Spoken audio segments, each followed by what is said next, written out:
नमस्कार प्रिय विद्यार्थियों, स्वागत है आपका गायत्री विद्या मंदिर उच्च माध्यमिक विद्यालय सांचौर द्वारा संचालित ऑनलाइन क्लास में। आज की हमारी ऑनलाइन क्लास है कक्षा 11वीं के जीव विज्ञान विषय की। हम पिछले 2 से 3 क्लास में डिस्कस कर चुके हैं जीव जगत का वर्गीकरण। इसके अंतर्गत हम पंच जगतीय अवधारणा के अनुसार जगत को पढ़ रहे हैं। हम अभी तक पढ़ चुके हैं मोनेरा जगत, प्रोटिस्टा जगत और कवक जगत। आज हम पढ़ेंगे पादप जगत और जंतु जगतों के अंतर्गत पाए जाने वाले जीवों के सामान्य लक्षण क्या होते हैं। पंच जगतीय अवधारणा के अनुसार पादप जगत चौथे जगत के रूप में होता है, जबकि जंतु 5वें जगत के रूप में जाना जाता है। आइए तो प्रारंभ करते हैं आज के ये क्लास। और आज की क्लास का प्रारंभ करते हैं हम पादप जगत से।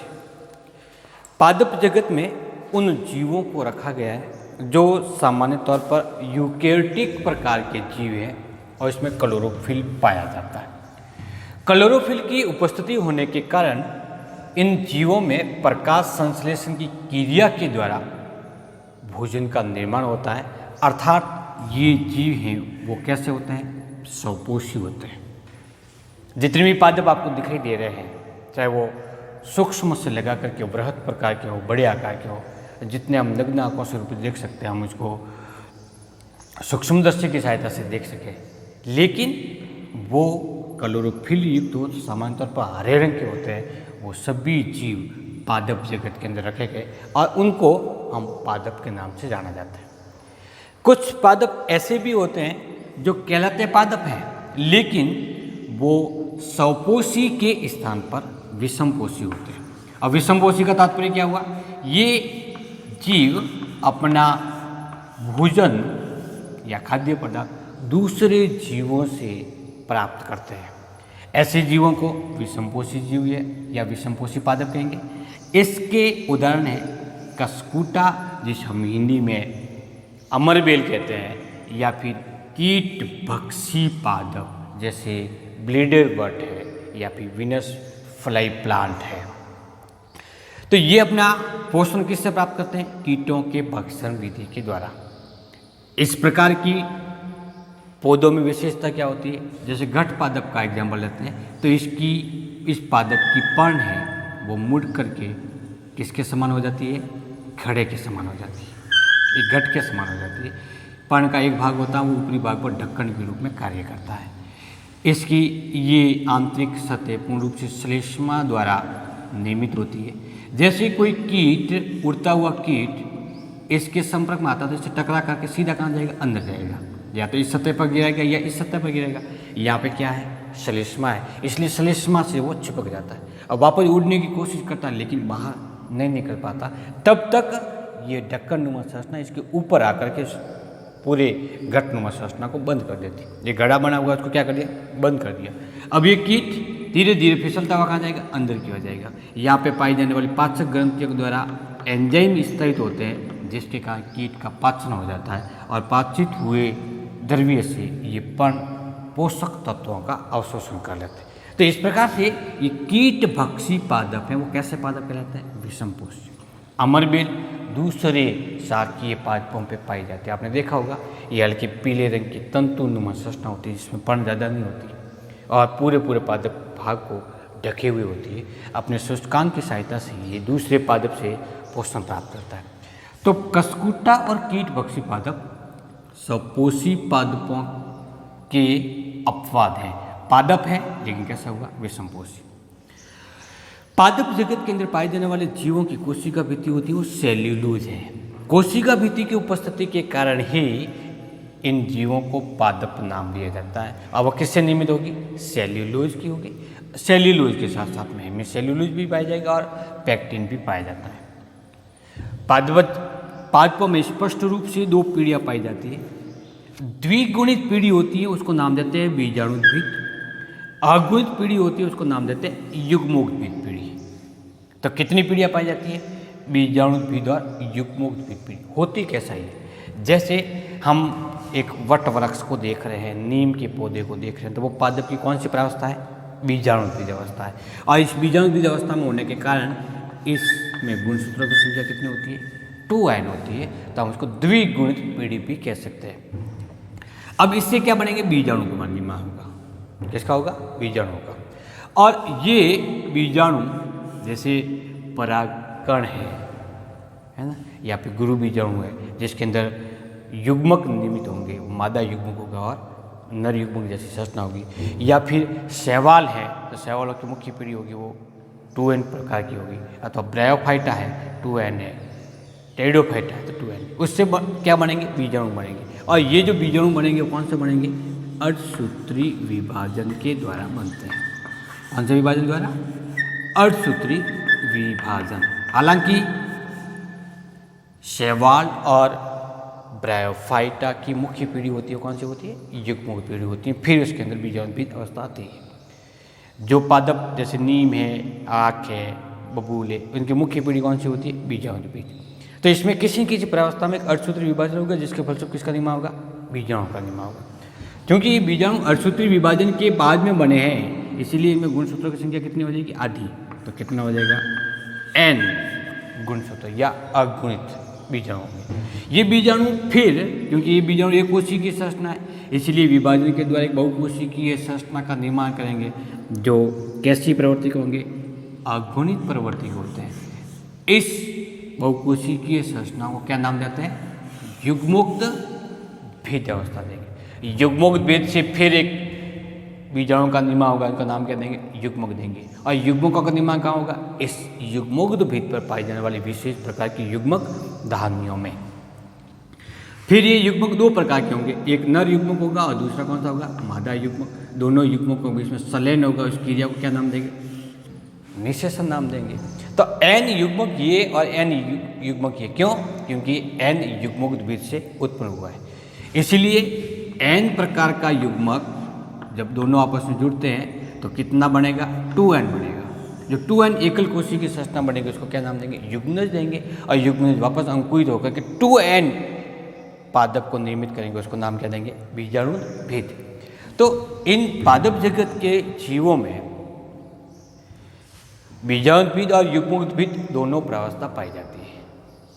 बीजाणुद्भिद किस में बदलेगी? युग्मोद्भिद से। युग्मोद्भिद फिर किस में बदलेगा? बीजाणुद्भिद में। तो एक अंतर आया कि नहीं आया? पहले बीजाणुद्भिद थी, फिर क्या बना? युग्मोद्भिद बना, फिर क्या बना? बीजाणुद्भिद बना। तो बीजाणुद्भिद एक पीढ़ी को छोड़ करके फिर बीजाणुद्भिद अवस्था को प्राप्त करता है। और इसके बाद भी क्या आएगा? युग्मोद्भिद। तो युग्मोद्भिद भी एक पीढ़ी को छोड़ करके फिर युग्मोद्भिद अवस्था में आता है। अर्थात बीजाणुद्भिद की दो पीढ़ियों के मध्य एक एकांतरण आता है। किसका आता है? युग्मोद्भिद का। इसी संरचना को नाम देते हैं पीढ़ी एकांतरण अथवा संतति एकांतरण भी कह सकते हैं। अब इस पादप जगत में कौन कौन से पादप आते हैं? शैवाल आते हैं, ब्रायोफाइट्स आते हैं, टेरिडोफाइट्स आते हैं, जिम्नोस्पर्म आते हैं और एंजियोस्पर्म आते हैं। तो कुल कितने प्रकार के पादप समूह हैं? 1, 2, 3, 4 और 5 प्रकार के। एंजियोस्पर्म, जिम्नोस्पर्म और टेरिडोफाइट, इन तीनों पादप समूह की मुख्य पादप पीढ़ी होती है वो होती है बीजाणुद्भिद, और युग्मोद्भिद होती है वो अल्पकालिक होती है। जबकि शैवाल और ब्रायोफाइटा में मुख्य पीढ़ी होती है वो युग्मोद्भिद होती है, बीजाणुद्भिद होती है वो अल्पकालिक होती है। ब्रायोफाइटा में युग्मोद्भिद पीढ़ी मुख्य होती है, लेकिन उसके साथ साथ में बीजाणुद्भिद पीढ़ी भी मुख्य पीढ़ी के रूप में या लंबे समय तक अथवा दीर्घकालिक रूप में पाई जाती है। बीजाणुद्भिद और युग्मोद्भिद के मध्य पाए जाने वाले इस प्रकार के अंतराल को क्या नाम देंगे हम? पीढ़ी एकांतरण। जो सबसे ज़्यादा बड़ा लक्षण है वो कौन सा है? पादप जगत के अंदर पाए जाने वाले पादपों का। इस पादप जगत के बारे में विस्तार से शैवाल को, ब्रायोफाइट को, टेरिडोफाइट को और जिम्नोस्पर्म को एक एक करके विस्तार से हम चैप्टर नंबर 3 में डिस्कस करेंगे। दूसरा जगत है जो आज के टॉपिक का वो है जंतु जगत। मूल रूप से पंचजगतीय अवधारणा के अनुसार जंतु जगत पांचवें जगत के रूप में जाना जाता है। इस जगत का नाम है जंतु, अर्थात इसमें पाए जाने वाले सभी जीव एनिमल अथवा जंतु होते हैं। ये होंगे कैसे? सामान्य तौर पर यूकैरियोटिक जीव होंगे, लेकिन ये पोषण की दृष्टि से दूसरे जीवों पर निर्भर रहते हैं। और दूसरे जीव यहाँ पे कौन से होंगे? सीधी सी बात है, यहाँ पर पौधों पर निर्भर रहते हैं, पौधों पर निर्भर। और ये निर्भरता मूल रूप से प्रत्यक्ष प्रकार की हो सकती है या फिर अप्रत्यक्ष प्रकार की हो सकती है। प्रत्यक्ष प्रकार की निर्भरता कैसे होगी? जैसे हम रोटी खाते हैं और रोटी बनाते हैं, तो रोटी किससे प्राप्त होती है? गेहूं से। तो हम सीधा सा निर्भर है किस पर है? पौधे पर, गेहूं के पौधे पर होते हैं। लेकिन जैसे शेर है, शेर क्या करेगा? हिरण को खाएगा, तो उसको पोषण कहाँ से प्राप्त होता है? हिरण से प्राप्त होता है। हिरण को पोषण कहाँ से प्राप्त हुआ? घास खाने से हुआ। तो शेर भी निर्भर किस पर है? पौधे पर ही है, लेकिन वो किस रूप में? अप्रत्यक्ष रूप से। ऐसे जीवों को नाम देते हैं विषमपोषी। कौन से? जो अपना भोजन दूसरों से प्राप्त करते हैं। जंतु जगत के जीवों में अर्थात जंतुओं में कोशिका वृत्ति नहीं पाई जाती। कोशिका वृत्ति की अनुपस्थिति होती है तो जंतु कहलाते हैं, और उपस्थिति है तो वो पादप कोशिका कहलाती है। कोशिका वृत्ति जंतु कोशिका पादप कोशिका में अंतर करने का एक लक्षण होता है। जंतु सामान्य तौर पर समपोषण होते हैं, अर्थात उनको भोजन को ग्रहण करना पड़ता है, बना नहीं सकते। भोजन को ग्रहण करेगा, सबसे पहले भोजन को ग्रहण करके एक विशेष पाचन तंत्र से होते हुए उसका पाचन होगा और भोजन का अवशोषण होगा। जंतुओं में वृद्धि का एक निश्चित पैटर्न होता है, एक निश्चित परिमाप में वृद्धि होती है, जिसके फल से उनका एक निश्चित आकार और संरचना बनती है। जबकि पादपों में वृद्धि का पैटर्न फिक्स नहीं होता। इसके कारण पादप कई बार अलग अलग आकार के भी बन सकते हैं, जबकि जंतुओं में इस प्रकार की संरचना नहीं होती। पैटर्न होने के कारण उनका एक निश्चित आकार बनेगा, उनका एक निश्चित परिमाप बनेगा। जंतुओं की सबसे बड़ी विशेषता होती है कि इनमें संवेदी और तंत्रिका प्रेरक क्रियाविधि होती है सबसे ज़्यादा। हालांकि पादपों में भी संवेदी संरचना होती है, लेकिन वो कुछ एक पादप इस क्रिया को प्रदर्शित करते हैं, बाकी सभी नहीं करते। हम जब पेड़ को काटते हैं तो पेड़ रोता नहीं है, उसमें से कोई आवाज़ नहीं आती। लेकिन जंतुओं में ये प्रक्रिया होती है, जब उसको ताप दिया जाता है, कील चुभोई जाती है, उसको दर्द होता है, तब वो अपनी एक प्रतिक्रिया व्यक्त करता है। वो मूल रूप से तंत्रिका प्रेरक क्रियाविधि का आधार पर आधारित है। सभी जंतु गतिशील होते हैं, वो अपना स्थान एक स्थान से दूसरे स्थान तक पहुँचते हैं, अपना स्थान परिवर्तन करते हैं। पादपों के संदर्भ में ये बात सत्य नहीं होती, वो अपनी स्थान परिवर्तन नहीं कर सकते, केवल और केवल छोटे और एकोशिकीय जीव को छोड़ करके। बाकी लगभग कैसा होता है? स्थिर होता है। लेकिन अधिकांश जंतु विशेष गमनांक की सहायता से अपना स्थान परिवर्तन करता है। तो ये कैसे हुए? चलयमान हुए, गतिशील होते हैं। जंतुओं में जनन की मुख्य विधि पाई जाती है, वो है लैंगिक जनन, जिसमें नर युग्मक और मादा युग्मकों के चलन के द्वारा द्विगुणित जाइगोट का निर्माण होता है। लेकिन कुछ जंतु ऐसे होते हैं जो सरल जंतु, जैसे हाइड्रा की बात करें अपन, पैरामीशियम की बात करें, तो ये सरल जंतु, हालांकि विटिकर के अनुसार इनको किस में रखा गया? जगत प्रोटिस्टा के अंतर्गत रखा हुआ है। तो सरल जंतुओं में सामान्य तौर पर कायिक जनन या अलैंगिक जनन की प्रक्रिया संपन्न होती है। लेकिन अधिकांश जंतुओं में लैंगिक जनन द्वारा ही जनन होता है, जिसमें मादा तथा नर जंतुओं का समागम होता है। तो ये था आज का छोटा सा टॉपिक, जंतु जगत। जंतु जगत के बारे में विस्तार से जानकारी प्राप्त करनी है हमें, उसका वर्गीकरण पढ़ना, संरचना पढ़नी, ये पढ़ेंगे अपन लेसन नंबर 4 में। तो इस प्रकार से हमने पंच जगतीय अवधारणा के अनुसार जो जगत है वो पांचों जगत के बारे में सामान्य अध्ययन कर लिया है। नेक्स्ट क्लास में हम उन जीवों को पढ़ेंगे, उन कोशिकीय संरचना को पढ़ेंगे जिन्हें आर.एच. विटिकर के द्वारा पंच जगतीय अवधारणा के अंतर्गत सम्मिलित नहीं किया गया है।